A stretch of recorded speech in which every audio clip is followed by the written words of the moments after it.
Online at rootschris.com or by calling 800-544-0808. Welcome back, folks. Fred Dreyer here, your host.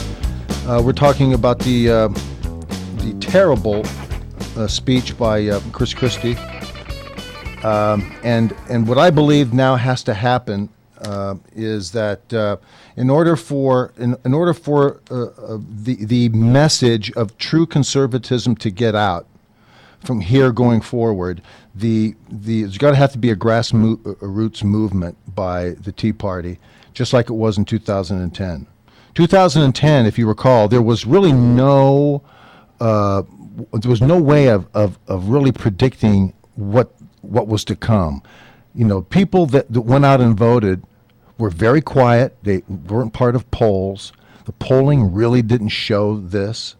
There was kind of like a bubbling under, disconcertion about things. You know, there was a lot of people marching, and there's a lot of Tea Party people showing up. But it was all saber rattling as far as the left was concerned. And then, of course, came the election day. And it was an absolute ass whipping. And I think that's the type of thing that's going to have to happen. I honestly believe right now that the American people are smarter and further ahead of what this problem is today than the Republican Party is.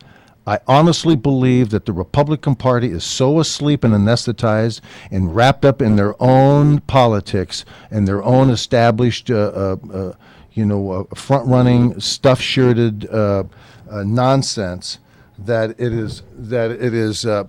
it's impossible to measure, how far off they are until the election comes.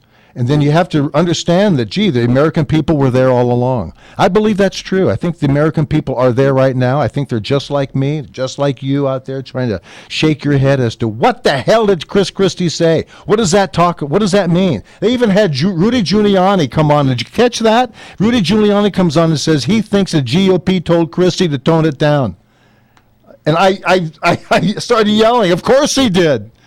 Yeah, of course they did. Of course they told Christie, here, what are you going to talk about? And he had to give him the speech, and the GOP had to look at it and say, okay, Rance Priebus and all those guys, those buffet jockeys, all those guys came over and looked at it and said, yeah, that's how you want to talk. Yeah, you can say that. Yeah, that's great. That's where you want to be. But whatever you do, don't go over there. Yeah, whatever you do, don't say that. Don't attack Barack. Don't even talk about him. Don't even mention his name. Oh yeah, that's right. That's a good idea. So Christie comes out there, this toad comes out there and gives us a Sunday afternoon, barbecue, a halftime softball speech, and it was a disgrace. I was so angry.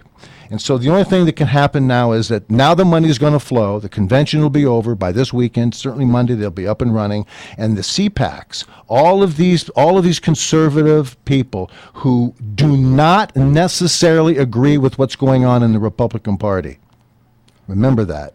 CPAC people are autonomous, and they are going to go at people, and they're also going to do the bidding of the GOP. Those people in there to say, okay, now you can, here's some money, go out and say this, and then they can separate themselves and say, we're sticking to the principles.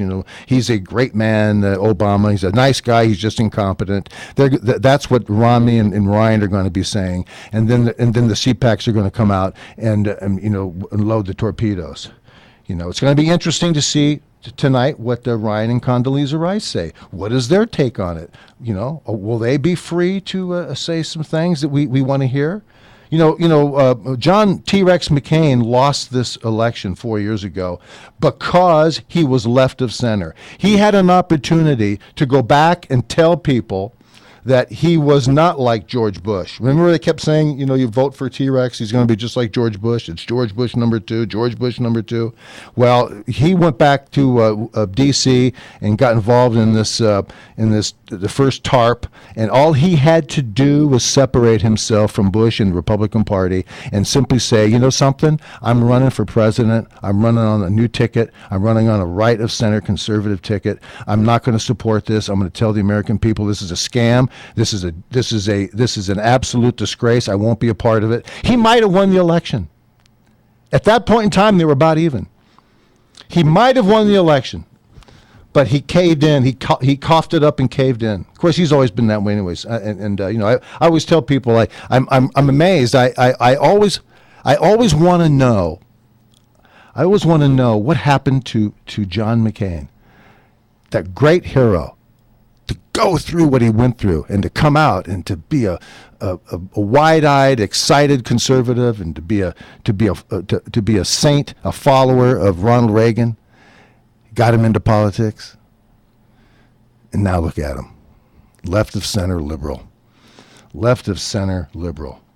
T-Rex McCain. And, of course, the salmon queen, Todd and I are up there fishing for salmon from the helicopter. And did you see her last night? As soon as she opened her mouth, I turned the TV off. As soon as she opened her mouth, Sarah, darling Sarah, it looks good, though. I like her lipstick. The glasses are good. But, there's something missing there, isn't there?